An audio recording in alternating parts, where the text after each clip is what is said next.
Audio Jungle.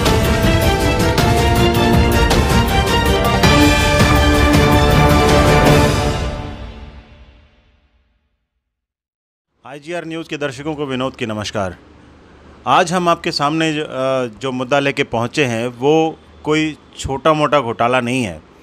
वो जहाँ तक आप सोच भी नहीं सकेंगे इतना बड़ा घोटाला, करोड़ों अरबों का घोटाला, इतना बड़ा घोटाला। और है कहाँ पे ये चीज़ आपको पता नहीं चल रहा है कि आप ही के पैसे, आपके मतलब आम आदमी जो बिजली उपभोक्ता हैं उनका पैसा, कि उनके पैसे से लोग घोटाला कर रहे हैं और करोड़ों अरबों कमा रहे हैं। ये चूना लगाया जा रहा है ना सिर्फ उपभोक्ता को, बिजली बोर्ड निगम को भी। इसका खुलासा करने जा रहे हैं। हमारे साथ जुड़ चुके हैं सुरेंद्र कश्यप जी। सुरेंद्र कश्यप जी, उनके बारे में आपको बता देता हूं कि ये ई-पे कंपनी के साथ पहले जुड़े हुए थे। ई-पे कंपनी वो है जो उत्तर हरियाणा बिजली वितरण निगम लिमिटेड का पिछले 3-4 साल से बिल की पेमेंट कलेक्शन का काम करती है।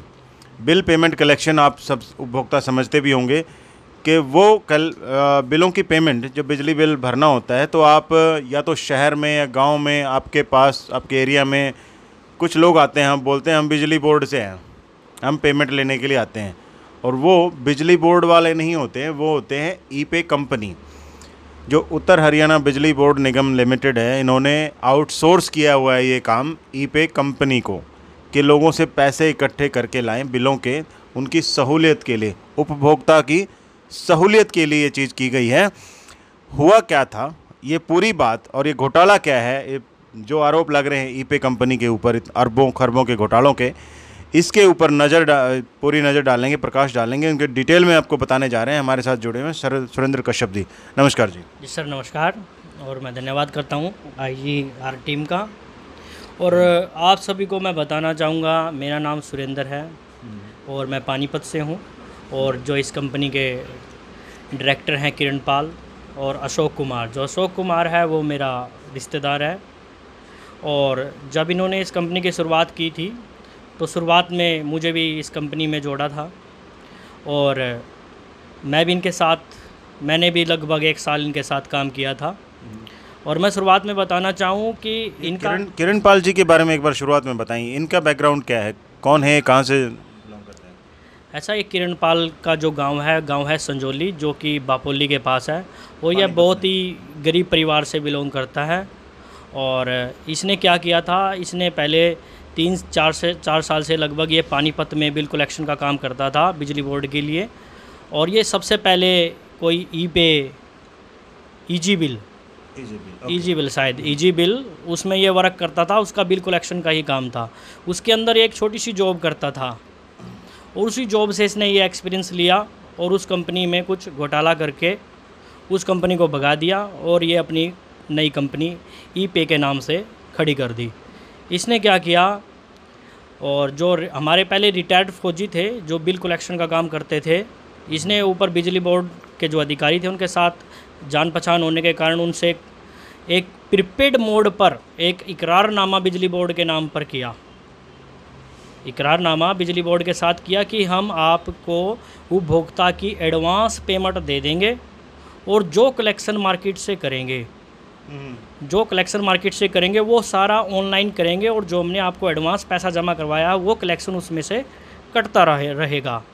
और मैं आपको अंदाज़ा बता दूं कि बिजली बोर्ड में अगर 9 सर्कल की बात करें UH की, तो उसमें 114 सब डिवीज़न है, उसमें लगभग 3 करोड़ रुपया डेली की कलेक्शन होती है। ये ध्यान देने वाली बात है। UH का मतलब है उत्तर हरियाणा बिजली वितरण निगम लिमिटेड, और इसमें जो डिवीज़न में है 114 डिवीज़न है। इनके ऊपर हम आपको कुछ कैलकुलेशन दिखाने जा रहे हैं कि कितना बड़ा घोटाला है। अब इस पर नज़र डाल रहे हैं। ये जो ईजी बिल कंपनी किसी में बता रहे हैं आप काम करते थे, किरण पाल जी गरीब परिवार से बिलोंग करते हैं, इतनी बड़ी कंपनी खड़ा करने के पैसे कहाँ से आए इनके पास? ऐसा सर, इन्होंने ये एक इकरारनामा है, ये मैं आपको दे दूंगा। ये इकरारनामा है। इस इकरारनामे में जो बिजली बोर्ड UH के साथ इन्होंने ये एग्रीमेंट किया हुआ है, ठीक है। इसमें साफ लिखा हुआ है कि इन्होंने 90 लाख रुपए बिजली बोर्ड को जमा करवाने थे एडवांस, जिसका 80% ये इनको यूज करने के लिए दे देंगे। एग्रीमेंट में 20 लाख रुपए इन्होंने जमा करवा दिए और 70 लाख रुपए बैलेंस था। लेकिन किरण पाल का इतना बैकग्राउंड नहीं है कि वो 70 लाख रुपए कहीं से लेके आ सके। या अशोक कुमार इसका नया पार्टनर है जो हमारा रिश्तेदार है, उसका भी इतना बैकग्राउंड नहीं है कि वो एकदम 70 लाख रुपए कैश में दे दे। तो इन्होंने क्या किया सर, इनके पास पहले से ही पानीपत का कलेक्शन था, ना कि विंडो का, जो सरकारी विंडो है। एक चीज़ और बताना चाहूँगा मैं आपको, जो ये इकरारनामा हुआ था, ये हुआ था जो बिजली बोर्ड निगम पर सरकारी विंडो होती है, जिसमें उपभोक्ता पैसे जमा कराता है सरकार की स्थान पर बैठकर, सरकार की डिवीज़न में बैठकर। ये ज़्यादातर आपने शहरों में देखा होगा, गांव में ये नहीं होता है। बस शहर में जो बिजली दफ्तर होते हैं, बिजली विभाग के दफ्तर होते हैं, वहाँ पे एक खिड़की होती है जहाँ पे हम लोग बिल पे करते हैं आम आदमी। ये उस खिड़की की बात करें तो कलेक्शन को अलग अलग तरीके से ये लोग अपनी भाषा में लेते हैं। एक जो विंडो मतलब जो बिजली बोर्ड निगम लिमिटेड के ही लोग बैठते हैं। दूसरा आप अलग बात कर रहे हैं, हाँ, जो गांव में गांव में अलग सिस्टम बनाया हुआ था इन्होंने। तो इन्होंने क्या किया सर, ये पैसा जमा करवाने के लिए इन्होंने बिजली निगम के साथ ही बहुत बड़ी गेम खेली है। यानी एक देसी भाषा में कह दें, बिजली बोर्ड का ही सर और बिजली बोर्ड का ही जूत। तो इन्होंने क्या किया, जो कंज्यूमर इनके पास पैसा जमा कराते थे, उन पैसे को बिजली बोर्ड में जमा ना करवा कर उनको अपना निजी पैसा दिखाकर बिजली बोर्ड में सिक्योरिटी के नाम पर जमा करवा दिया और बिजली बोर्ड के साथ बहुत बड़ी गेम खेली। लेकिन इस गेम को लगातार इस गेम को चलाने के लिए इन्होंने सॉफ्टवेयर के माध्यम से बिजली बोर्ड को गुमराह किया है। और वो कैसे गुमराह किया है इन्होंने, जैसे कोई भी कंज्यूमर 1 तारीख, उसकी 15 तारीख ड्यू डेट है, अगर वो 1 तारीख को कंज्यूमर बिल जमा करा देता है ताकि उसको सरचार्ज ना लगे, वो 15 तारीख से पहले जमा करा देता है। तो इन्होंने क्या किया, ऐसे बिलों को सॉफ्टवेयर के माध्यम से सभी बिलों को, कुछ बिलों को एसडीओ एक्शन को दिखाने के लिए पोस्ट कर दिया। एग्रीमेंट के अनुसार इनको हर एक बिल को बिजली बोर्ड की जो साइट है प्रज्ञावेयर, उस पर ही पोस्ट करना था। लेकिन इन्होंने कंज्यूमर का पैसा अपने पास रोक कर, जो 15 तारीख ड्यू डेट है उससे पहले जितने भी कंज्यूमर पैसा जमा करा कर गए, उन सभी पैसों को रोक लिया और उन पैसों को रोक कर बिजली बोर्ड में जमा करा दिया। और उसी पैसे को कंटिन्यू करने के लिए उससे अगली तारीख वाले जो ड्यू डेट वाले बिल हैं उनको रोक लिया, पिछले जमा करा दिए। लेकिन बहुत सारे बिल हैं जो कि बिजली बोर्ड की प्रज्ञा वेबसाइट से इनके द्वारा लिए हुए हैं, वो बहुत सारे बिलों मैच नहीं हुए, जो कि अगले महीने। 1 मिनट के लिए मैं रोकना चाहूँगा यहाँ पे आपको। एक और चीज़ ध्यान देने वाली ये है कि जो एग्रीमेंट हुआ था उत्तर हरियाणा बिजली वितरण निगम लिमिटेड के साथ में, वो एग्रीमेंट कुछ और बोलता है, ये करते कुछ और रहे हैं। पहले कुछ सालों तक लगातार इन्होंने क्या किया, मैनुअल रसीदें काटी हैं, प्रिंट कराया। और इनफैक्ट उससे भी पहले की अगर बात करें, जो नज़र डाल रहे हैं, क्योंकि हमें भी अपना एक्सपीरियंस है इनके साथ में, पहले मोहर बनवाते थे, स्टैम्प बनवाई रिटेलर्स के नाम पे, भाई स्टैम्प बनवा लो अपनी, और जो उपभोक्ता है उसके बिल पे मोहर मार दो, मोहर मारो, साइन कर दो कितने रुपए आपने लिए हैं। नीचे की जो रिसीट होती है वो फाड़ के मेरे ख्याल से अपने पास रखते थे, ऊपर का बिल उनको कंज्यूमर को वापस करते थे। मतलब एग्रीमेंट के बिल्कुल विरुद्ध करते थे, एकदम अलग करते थे। फिर भी इन पे कोई कार्रवाई नहीं की गई। बिजली निगम लिमिटेड को पता था, कार्रवाई नहीं हुई। वो स्टैंप का फिर इनके बहुत सारे घोटाले सामने आए, जो इन्होंने मेरे को बताया कि बहुत सारे घोटाले सामने आए कि फिर लोग बोलते थे मैंने स्टैंप बनवा ली, एक उपभोक्ता ने देख लिया कि भाई ऐसे ऐसे स्टैंप है, अगली बार वो हो सकता है उपभोक्ता या फिर कोई और स्टैंप को मारे, ऐसी स्टैंप बनवा ले, स्टैंप मारे और बोले मैंने तो बिल भरा था। फंस गया कौन? वो रिटेलर जिसके नाम की वो स्टैंप है। ऐसे बहुत सारे घोटाले सामने आए। फिर इन्होंने क्या प्रिंट करवाया सर, क्या बता रहे थे आप? वो फिर इन्होंने एक CCR बुक के नाम से एक रसीद प्रिंट करवाई, जो कि ईपे ने पानीपत से ही वो रसीदें सारी की सारी छपवाई और पूरे हरियाणा में उन बुकों को, रसीदों को पूरे हरियाणा में, मान लो उत्तर हरियाणा में, UH में उन रसीदों को भेजा और उसके द्वारा अपने कैशियरों से फिर बिल भरवाए। तो ये दूसरा घोटाला, क्योंकि ये ज़बरदस्ती घोटाले करने थे मैनुअल चीज़ें करके, इसीलिए ये सब किया। और उत्तर बिजली निगम ने इस पर पूरी नज़रअंदाजी करी। आगे सुरेंद्र जी बताएंगे आपको कि कौन कौन बिजली निगम लिमिटेड से इनके साथ मिला हुआ है, जिसकी वजह से इन पे कार्रवाई नहीं हो रही है। लगातार तीसरा साल या चौथा साल इनको हो चुका है, 3-4 साल हो चुके हैं इनको लगातार 9 जिलों में बता रहे हैं ये काम कर रहे हैं और कोई पकड़ने वाला नहीं है, इन पर कोई उंगली उठाने वाला नहीं है, उपभोक्ता की कोई सुनने वाला नहीं है। वो मैनुअल फिर भी हुआ, आज तक भी अभी की सिचुएशन, हम सितंबर 2020 की हम बात कर रहे हैं, अभी की सिचुएशन क्या है, बिल कैसे कलेक्ट करते हैं ई-पे वाले, उसके बारे में बता रहे हैं आपको। फिर इन्होंने सर जो CCR बुक थी उसके बाद इन्होंने बिजली बोर्ड का इनके ऊपर बहुत सारे SDO ने इनकी कंप्लेंट की, वो SDO के लेटर्स वगैरह वो भी मैं आपको दे दूंगा। और SDO के कंप्लेंट के बाद फिर इन्होंने सॉफ्टवेयर के ज़रिए ये सब कुछ करना स्टार्ट कर दिया और कंज्यूमर को सॉफ्टवेयर के द्वारा, प्रज्ञावेद के द्वारा ही ये बिल भर सकते थे, लेकिन इन्होंने उसकी भी अनदेखी की और धोखाधड़ी करने की नीयत से इन्होंने कंज्यूमर को ऑनलाइन रसीदें भी फेक देनी स्टार्ट कर दी, जो मैं बहुत सारी रसीदें भी आपको दूंगा जो कि ऑनलाइन इन्होंने रसीदें दी। फिर इन्होंने बिजली बोर्ड का दबाव होने के बाद इन्होंने उस रसीदों के ऊपर एक बार कोड स्कैन होता है, वो बार कोड लगाना शुरू कर दिया। वो बार कोड भी कॉपी पेस्ट उसको भी कॉपी पेस्ट किया, वो भी डुप्लीकेट। बहुत सारी रसीदें हैं जो मैं आपको दे दूंगा जी। और ये सब कुछ होने के बाद इसमें घोटाला कैसे होता था, इसमें क्या होता था सर, जब उपभोक्ता का 2 महीने के बाद बिल दोबारा नया आता था तो उसमें पिछला बिल इनके द्वारा भरा हुआ जुड़कर आता था। बहुत सारे गांव के जो उपभोक्ता होते हैं वो अनपढ़ होते हैं, जिनको बिल के बारे में नॉलेज नहीं होती है, तो वो उपभोक्ता इनको शिकायत नहीं करते थे। वो क्या करते थे, अपना पिछला बिल भी जो पहले भर चुके हैं ई-पे के पास वो भी, और अपना नया बिल भी दोबारा से जमा करा देते थे। तो जो वो पैसा है जो पिछली बार उपभोक्ता ने भरा, तो सीधे तौर पर कंपनी के डायरेक्टर किरणपाल, अशोक कुमार, अजय और एक योगेश अरोड़ा, इनको सीधे तौर पर बचता था।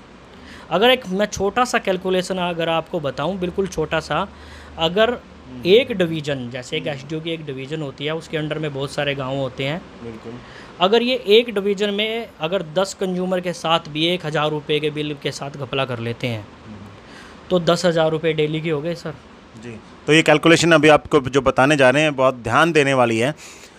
आप सभी उपभोक्ता, बिजली निगम लिमिटेड के जितने भी उपभोक्ता हैं, इस चीज़ पे खास ध्यान दें। कभी न कभी आपको लगता होगा कि इस महीने मेरा बिल 500 का आया था, अगले महीने 1000 का कैसे आ गया। फिर जब आप भरने जाते हो, किसी से पूछते होंगे, आस पड़ोस में बोला, सब लोग आपको ही बताते हैं कि अरे घनी बिजली जलाई ली होगी, कितने कि मैं और खर्चा कराया होगा बिजली का, कम चलाई होगी, प्रेस चलाई होगी, रॉड लगा ली होगी, इतने घना आ गया। पर क्या आपको पता है कि पिछले बार का जो 500 रुपये आपने बिल भरा था वो इस बार जुड़ के आया है, तो वो बिल में कहाँ चेक कर सकते हैं आप? नहीं पता है। हम आपको साथ में ये फ़ोटो लगा के हम आपको दिखा रहे हैं कि बिल में कहाँ पे पिछली बार का बकाया आप देख सकते हैं। ये जब भी आपका बिल एवरेज से ज़्यादा आए, जो हर बार तकरीबन आता है एवरेज, उससे जब भी ज़्यादा आए, इस चीज़ पे ज़रूर ध्यान दें, तभी इन घोटालों को आप पकड़ पाएंगे। नहीं तो आप सोचेंगे भाई इस बार मेरी बिजली ज़्यादा हो गई, यूनिट ज़्यादा निकाल दी मीटर ने, इसलिए मैं भर देता हूँ चुपचाप। वो उसके पीछे कितना बड़ा घोटाला है, ये कैलकुलेशन अभी सुरेंद्र कश्यप जी आपको बता रहे हैं। ध्यान दीजिएगा और अपने पिछले बिलों को एक बार चेक भी कर लीजिएगा। तो मैं सर बता रहा था कि अगर 10 कंज्यूमर भी 1,000 रुपये का बिल पिछली बार इनके पास जमा करा गए और अगली बार फिर दोबारा जमा करा दिया, उनको याद नहीं रहा या उनको बिल के बारे में नॉलेज नहीं थी, तो अगर 10 कंज्यूमर एक डिवीज़न में ऐसा करते हैं तो 10,000 रुपये डेली हो गए एक डिवीज़न के। इनके अंडर में सर 114 सब डिवीज़न आती हैं, तो 114 सब डिवीज़न का अगर कैलकुलेशन करेंगे तो 11,40,000 रुपये हो गए सर डेली के फ्रॉड के। और छोटा सा कैलकुलेशन है ये, बिल्कुल छोटा सा। और अगर हम इसको 24 दिन भी, अगर एक महीने में 24 दिन भी अगर हम इसको लगाते हैं तो 2,73,00,000 रुपये एक महीने का फ्रॉड हो गया सर। अगर इसको साल से कैलकुलेशन करें तो 32,83,20,000 रुपये का फ्रॉड हो गया। ये छोटा फ्रॉड नहीं है, ये मैंने आपको सबसे कम एवरेज की चीज़ें बताई हैं जो ये कंपनी फ्रॉड कर रही है। और बिजली बोर्ड इस पर ध्यान नहीं दे रही है, SDO ध्यान दे रहे हैं, एक्शन ध्यान दे रहे हैं, इनके खिलाफ लेटर लिख रहे हैं, इनके खिलाफ FIR भी दर्ज करा रहे हैं। और बहुत सारे लेटर मैं आपको दे दूंगा, 50 सेट लेटर जो SDO ने इनके खिलाफ लिखे हैं कि ये चोर है, ये कंपनी चोर है, ये कंपनी धोखाधड़ी कर रही है, ये कंपनी एग्रीमेंट की उल्लंघना कर रही है, इसने एग्रीमेंट की एक भी शर्तों का पालन नहीं किया, लेकिन इनके खिलाफ़ कार्रवाई नहीं हो रही है। ये संदेहजनक है कि इनके साथ कौन मिला हुआ है, बिजली बोर्ड के कौन बड़े अधिकारी इनके साथ शामिल है, वो भी मैं आपको बता दूंगा। लेकिन बात है अब आगे की सर, ये बहुत ही चोर कंपनी है। करोड़ों, एक छोटा सा कैलकुलेशन बताया, और एक साल में 32 करोड़ 83 लाख रुपए का गबन, सिर्फ एक साल में। पिछले 3 या 4 साल से ये कंपनी इस बिज़नेस में है, तो तकरीबन खरबों का चूना लगा चुके हैं उपभोक्ताओं को। कोई ध्यान नहीं है, किसी का ध्यान नहीं है, उपभोक्ता का अपना ध्यान नहीं है, बिजली निगम ने तो देखना ही नहीं है। क्योंकि अभी जो संदेहजनक बात अभी जो कर रहे हैं सुरेंद्र कश्यप जी, उसमें सीधे आरोप लगाने जा रहे हैं कि कौन वो अधिकारी हैं, बिजली निगम के कौन से वो अधिकारी हैं जिनकी वजह से ये सब चल रहा है। और सर अब मैं अपने बारे में बता दूं, मैंने जैसे इनके साथ काम किया तो मुझे इनके फ्रॉड के बारे में पता चला। तो इसमें एक रिटेलर था और वो रिटेलर भी इनके साथ ही काम करता था। तो जब एसडीओ ने इनकी शिकायत करनी आरंभ कर दी, मैं भी एसडीओ से मिलता था, मुलाकात करता था, एसडीओ ने इनके खिलाफ़ लेटर देने शुरू कर दिए।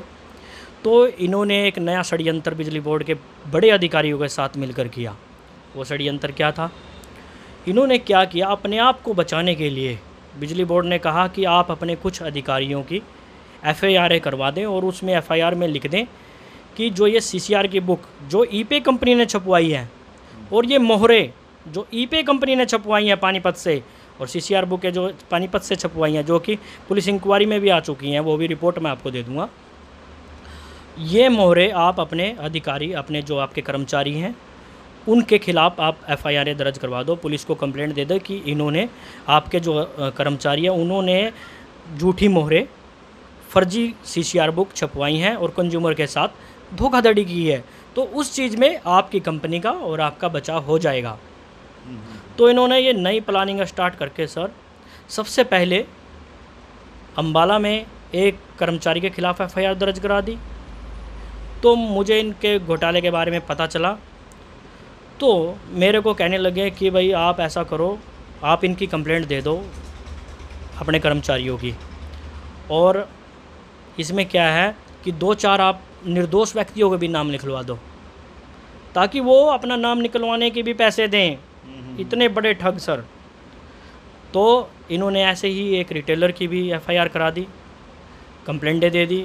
उसके कारण एक रिटेलर जो कि, उसके कारण क्या हुआ, उस रिटेलर की माँ बार बार परेशान होकर पुलिस के चक्कर काट कर, इनके चक्कर काट कर, उसकी माँ को हार्ट अटैक हो गया और उस रिटेलर की माँ भी गुजर गई, जिसके सदमे में उस रिटेलर की बहन की, मेरी माँ मर गई, उसके सदमे में उसकी बहन भी मर गई सर। और उसकी बहन का एक छोटा सा बच्चा था जो कि 3 महीने का था, उसको भी सर्दी जुकाम हो गया और वो भी मर गया। तो मेरे को लगा कि ये कंपनी अपने फ़ायदे के लिए दूसरों के घर को बर्बाद कर रही है। ऐसी कंपनी के साथ काम नहीं करना चाहिए, जो करोड़ों का घोटाला तो खुद कर रही है लेकिन फंसा रही अपने कर्मचारियों को है। तो मैंने इनसे अलग होने का फ़ैसला लिया और इनके खिलाफ़ अलग होकर मैंने माननीय सीएमडी श्री शत्रुजीत कपूर जी को इनके नाम से एक कंप्लेंट दे दी कि ये ऐसे ऐसे फर्जीवाड़ा कर रहे हैं, निगम को भी धोखाधड़ी कर रहे हैं और साथ में उपभोक्ता के साथ भी धोखाधड़ी कर रहे हैं। तो इनके साथ जो कुछ अधिकारी मिले हुए हैं, उन्होंने इस कंप्लेंट पर लिपापोती कर दी। फिर मैं इनके खिलाफ़ हाई कोर्ट गया। ये जो रिटेलर का आपने भाई का उदाहरण दिया, जहाँ पे उनका पूरा परिवार बर्बाद हो गया, क्या वो रिटेलर का गबन जो था वो गबन मिला कि नहीं मिला? नहीं, कोई गबन नहीं मिला। इन्होंने थाने में जाकर उस रिटेलर के साथ समझौता कर लिया और उससे ज़बरदस्ती पैसे लेकर उसके साथ समझौता कर लिया। उसने बेचारे ने अपना घर बेचकर इनको पैसे दे दिए डर के मारे, और वो आज बिना घर के इधर से उधर घूम रहा है।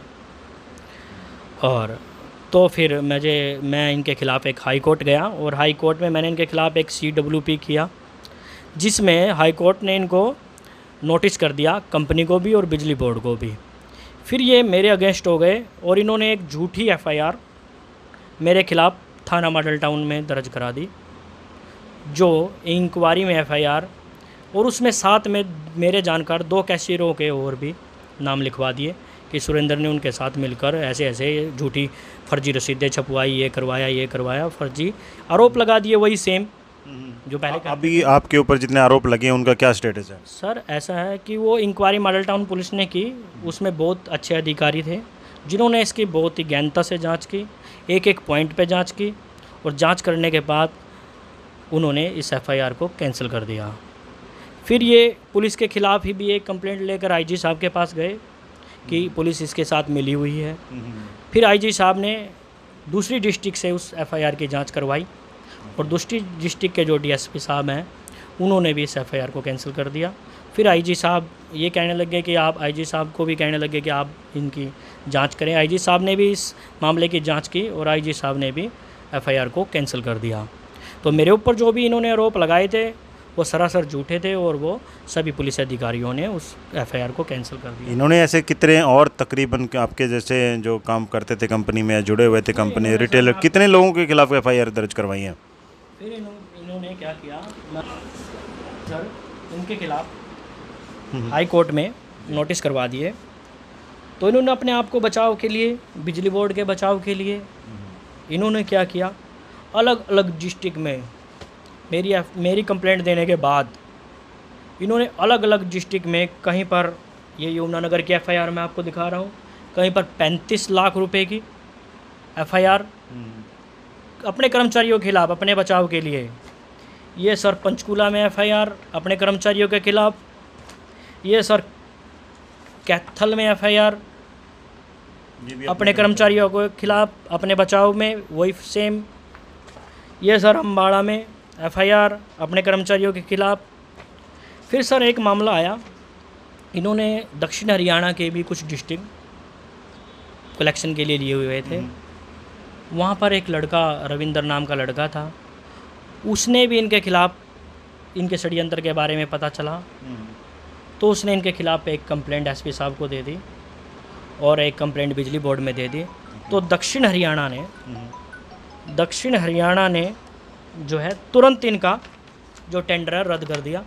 ये टेंडर रद्द की कॉपी है।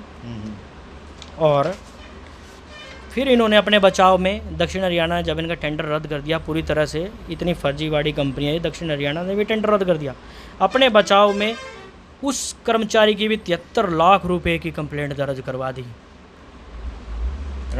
रविंदर की उसके अगेंस्ट। उसकी कंप्लेंट करने के बाद फिर दक्षिण हरियाणा ने इनके सारे पोर्टल की सेवाएं बंद कर दी है, टेंडर रद्द कर दिया है बिल्कुल पूर्ण रूप से। अब ये दक्षिण हरियाणा में कोई काम नहीं कर रहे हैं।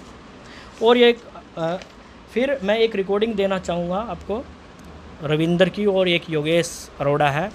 उस रिकॉर्डिंग में साफ दर्शाया जा रहा है कि ये अपने जो कैशियर हैं उनसे बिजली उपभोक्ताओं का पैसा कैश के रूप में लेते हैं और उसको रिश्वत के तौर पर यूज़ करते हैं।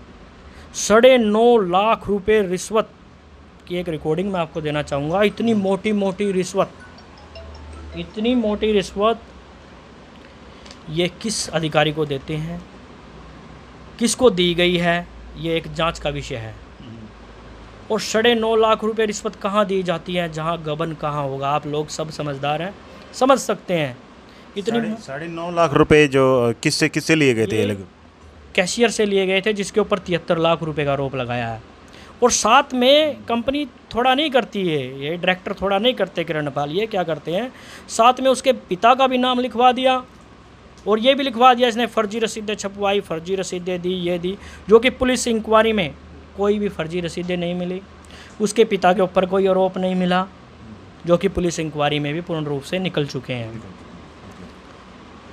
तो कोई भी अगर इनका कर्मचारी इनके खिलाफ खड़ा हो जाता है या इनकी कंप्लेंट कर देता है, उससे तीसरे दिन उसकी एफआईआर दर्ज हो जाती है।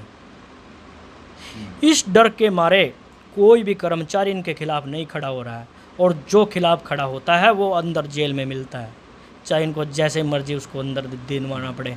बहुत अच्छी पकड़ है क्या इनकी? कहीं कहीं पे इतना बड़ा गबन करते हैं, कहीं मंत्रियों से कहीं पे जुगाड़ है? नहीं सर, ये क्या है कि ऐसे चोरों का कोई मंत्री साथ नहीं देता, लेकिन फिर भी अपने आप को बचाने के लिए और दूसरे तरीके से दूसरों पर प्रेशर देने के लिए कुछ मंत्रियों की, ये मंत्री के साथ कोई भी फ़ोटो खिंचवा ले, मंत्री सबके पास फ़ोटो खिंचवा। सरकार ने मेरी कंप्लेंट पर, सरकार ने इनके ऊपर एक चीज़ और बता देता हूँ, मैंने सरकार को कंप्लेंट की, मैं सरकार के बहुत बड़े अधिकारियों से, बड़े एमएलए नेताओं से मिला, जिन्होंने मेरे को भी सहारा, और इनकी कंप्लेंट पर विजिलेंस ब्यूरो जांच करवा दी है।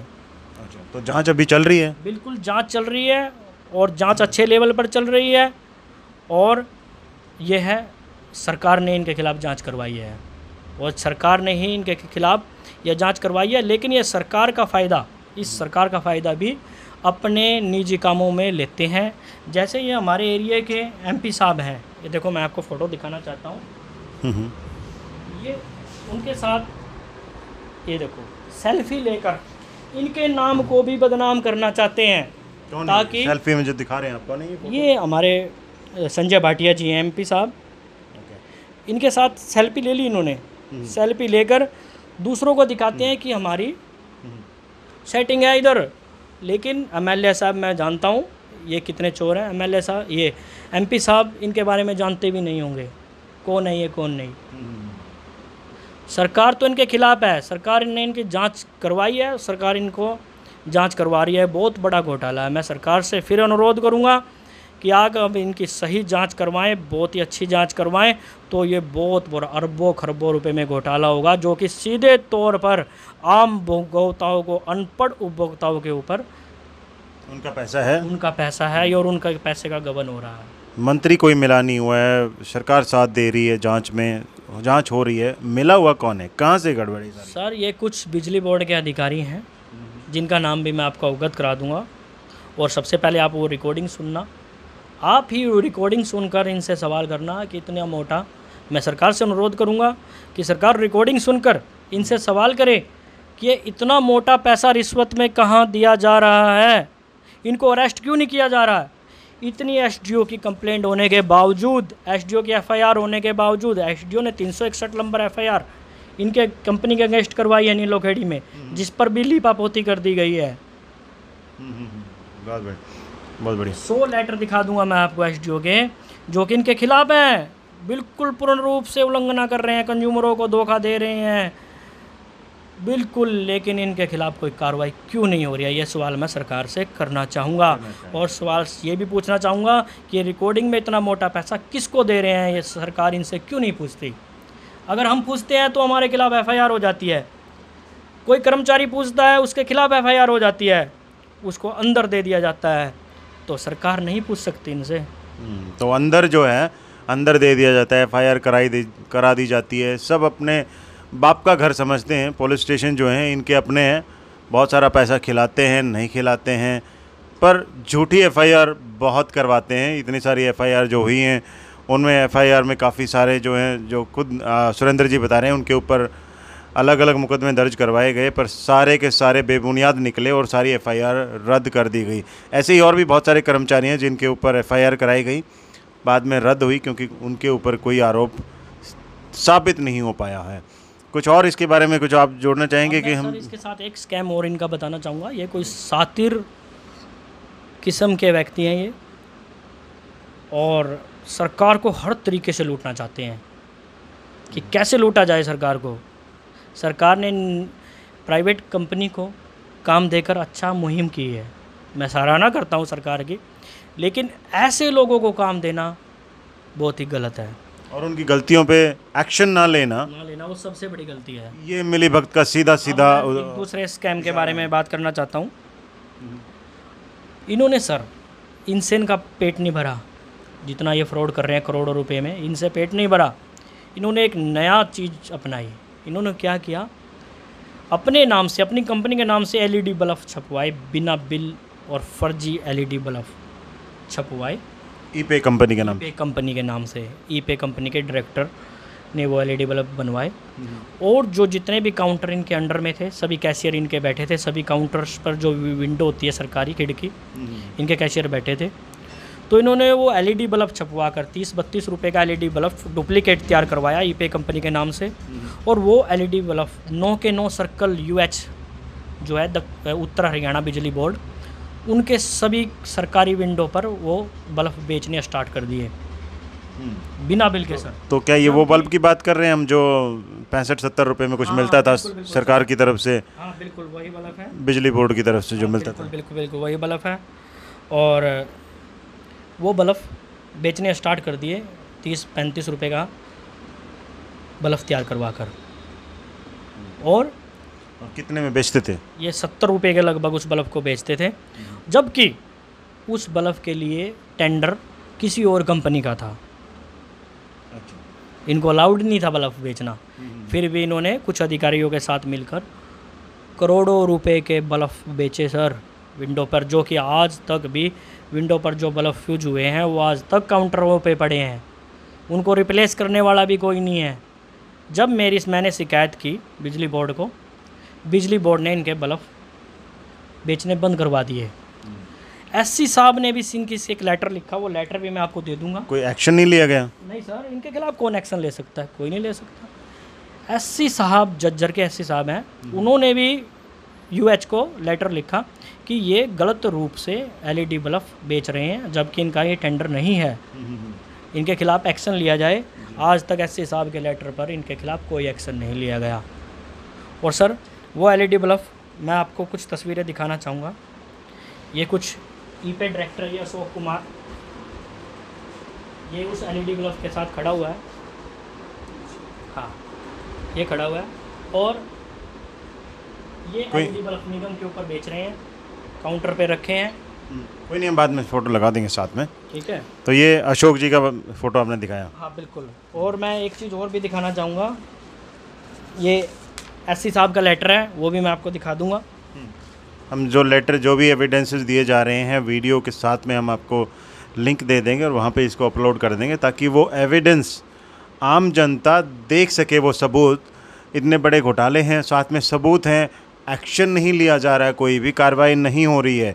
सरकार चाहती है इसके ऊपर कार्रवाई करना, मतलब अभी तक जो आरोप लगाए सुरेंद्र जी ने, उनका कहना है कि सरकार मिली हुई नहीं है, कोई मंत्री एमएलए इनके साथ मिला हुआ नहीं है, सिर्फ बिजली बोर्ड निगम लिमिटेड के कोई अधिकारी मिले हुए हैं, जिनकी वजह से ये सब गोरख धंधा पनप रहा है। और करोड़ों रुपए, अरबों खरबों रुपए जो है ना, इनके आम जनता के, उपभोक्ता के ये लोग लूट रहे हैं अलग अलग तरीक़ों से। बिलों वाला एक तरीका हो गया, दूसरा ये एलईडी बल्ब वाला हो गया, ये भी एक तरीका है। तो सारे एविडेंसेस जो हैं हम साथ में पोस्ट कर देंगे।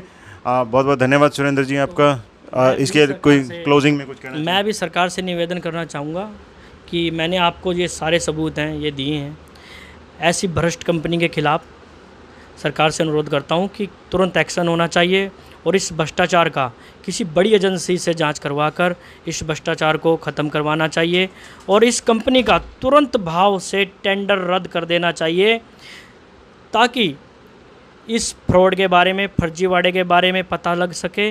और कुछ महीने के लिए मैं ये भी कहूँगा, अगर आप इसका टेंडर रद्द करना नहीं चाहते तो आप कुछ महीने के लिए ट्रायल रूप में 3 महीने के लिए इसका टेंडर रद्द कर देखिए सर, क्या भ्रष्टाचार निकलेगा, क्या कंज्यूमरों की परेशानियाँ निकलेंगी, कितना फ्रॉड निकलेगा। आप 3 महीने, अगर ये फ्रॉड नहीं निकलता 3 महीने बाद फिर कंटिन्यू कर दीजिए। और एक कंज्यूमर से एक अनुरोध और करना चाहूँगा, कोई भी उपभोक्ता अपने अपने बिल को चेक कर लें, अपने अपने बिल को इनके पास जमा करवाने से पहले 10 बार सोचें कि आपके साथ भी यह धोखा हो सकता है या हो चुका है। तो अब बिजली बोर्ड ने इनको शायद इनका टेंडर बंद करने के लिए या इनका काम सही ना होने के कारण अब डाक खाने में भी बिजली बिल बढ़ने का प्रावधान कर दिया है। मैं सभी उपभोक्ताओं से अनुरोध करूंगा कि अपना बिल अपने नज़दीकी डाक खाने में ही जमा करवाएं, पोस्ट ऑफिस पर ही अपना बिल जमा कराएं। इस कंपनी के पास अपना बिल जमा करवाने से पहले 10 बार सोचें। जो सरकारी खिड़कियां हैं, सरकारी विंडो हैं, उन पर भी इस कंपनी के कैशियर बैठे हुए हैं। उनके पास अपना बिल जमा करवाने से पहले 10 बार सोचें और अपना पिछला बिल भी चेक करें और इस घोटाले से अपने आप को बचाएं। सरकार से अनुरोध करूंगा कि इस घोटाले की जांच करें। बहुत बहुत धन्यवाद जी। घोटाले की गहनता से जांच की एक मांग है सरकार से और उपभोक्ताओं से सीधे तौर पे मांग है कि अपने पुराने बिल भी चेक करें। इसके आगे जो बिल भरना चाहते हैं, सरकार ने आपकी सहूलियत के लिए, आम जन की सहायता के लिए हर गांव में तकरीबन पोस्ट ऑफिस हैं और पोस्ट ऑफिस में आप जो है डाकघर हैं वहाँ पे जाके बिल भर सकते हैं बिजली का। एक और तरीका है जो इन घोटालों से बचा जा सकता है और पिछले घोटाले आप ज़रूर उजागर करें।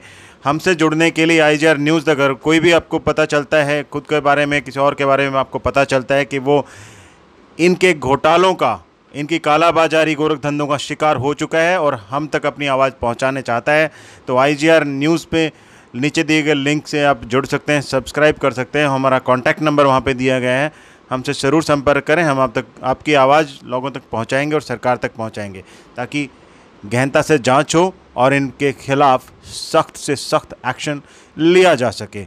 बहुत बहुत धन्यवाद आपका। कैमरामैन रविंदर के साथ। वीडियोस देखने के लिए फेसबुक पर लाइक, इंस्टा पर फॉलो और यूट्यूब पर करें सब्सक्राइब।